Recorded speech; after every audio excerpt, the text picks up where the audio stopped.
집을 팔 때 세금이 붙는다는 말 들어보셨나요? 1주택이면 양도세 안 낼 수 있다.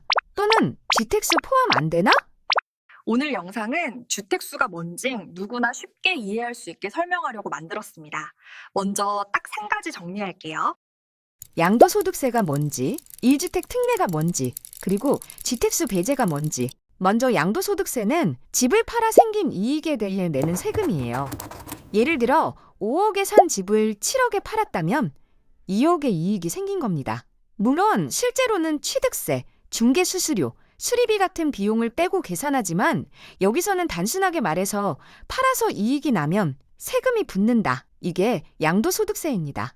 다음으로 1주택 특례, 1세대 1주택 비과세라고도 합니다. 이는 한 세대가 주택을 한 채 가지고 있고 그 집이 요건을 충족하면 집을 팔아 이익이 생겨도 양도소득세를 안 내거나 줄여주는 제도예요. 하지만 중요한 건 1주택이면 무조건은 아니고 요건 충족되어야 한다는 부분은 기억해야 하죠. 그럼 이제 지택수 제외, 지택수 배제가 왜 많이 혼동되는지, 그 이유는 지택수를 세는 목적이 2가지라서일 겁니다. 한 가지는 1주택 비과세가 되나를 판단하려는 것과 다른 한 가지는 집이 많으면 세율을 올리는 경우에 다주택 중과 판단 목적이에요. 지택수가 중요한 이유는 비과세냐 중과냐 이 2가지입니다.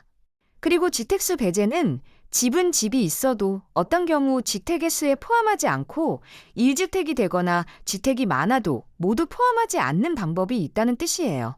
가장 흔한 상황은 이사를 위해 새 집을 사서 일시적으로 2주택이 되는 경우예요. 이런 경우 정해진 요건 하에 기존 집을 처분하면 실제로 1주택이라는 것을 인정해주는 특례가 있습니다. 이 경우 1주택 특례가 가능하게 되죠.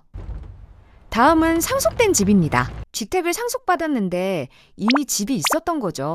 그렇게 갑자기 2주택이 된 경우에는 투자로 늘린 게 아니라 말 그대로 사건이잖아요. 그래서 상속주택은 요건하에 1주택으로 특례로 처리되는 거죠. 특히 공동상속 헷갈리는 부분이 많아요. 집은 10%인데 나도 2주택인가요? 같은 질문들도 많죠. 그래서 세법은 판정규칙으로 공동상속주택을 보유자로 누구를 판정할지 규칙을 정하고 있습니다. 결혼도 2주택이 되는 사건 중 하나입니다. 각자 집을 소유했던 2사람이 결혼하면서 2주택이 됩니다. 부모님과의 합가도 비슷하고요. 그래서 법은 이런 상황을 합쳐져서 어쩔 수 없이 겹친 2주택으로 요건하에 1주택 특례를 둡니다. 농어촌 주택이나 문화재 주택처럼 성격이 다른 주택은 법에서 따로 특례를 두는 구조 또한 있어요. 그래서 집이 하나 더 있네로 끝내지 말고 겹치는 집의 종류가 어디에 포함되는지부터 확인해야 하는 거죠. 주택수를 계산할 때 가장 많이 놓치는 부분이 분양권, 조합원 입주권 같은 권리입니다. 아직 집이 완성된 게 아니지만 세법에서는 경우에 따라 주택수에 포함하기도 합니다. 그래서 집을 2채 가진 적이 없는데 라고 하지만 세법은 권리도 주택으로 봅니다 라고 답하기도 합니다. 한 문장으로 집만 세는 게 아니라 집이 될 권리도 주택수에 포함될 수 있다입니다. 요약하면 주택수 배제란 집이 있어도 주택수로 세지 않는 경우에 규칙이 있다는 뜻입니다. 그리고 그 규칙은 비과세로 판단하거나 중과로 판단하는 2방법으로 나뉩니다. 집을 팔 계획인데 세금이 걱정이라면 적어도 이 5가지를 먼저 확인해 보세요. 어디까지 한 세대인지, 세법상 주택인지, 늘어난 원인이 뭔지, 정확한 보유 기간은 얼마인지, 그리고 과세 대상이 뭔지 이 5개만 정리해도 전문가와 상담하기 훨씬 쉬워집니다. 집이 하나 더 있는데 큰일인가요? 라는 질문에도 쉽게 답을 찾을 수 있습니다. 끝까지 시청해주셔서 감사합니다.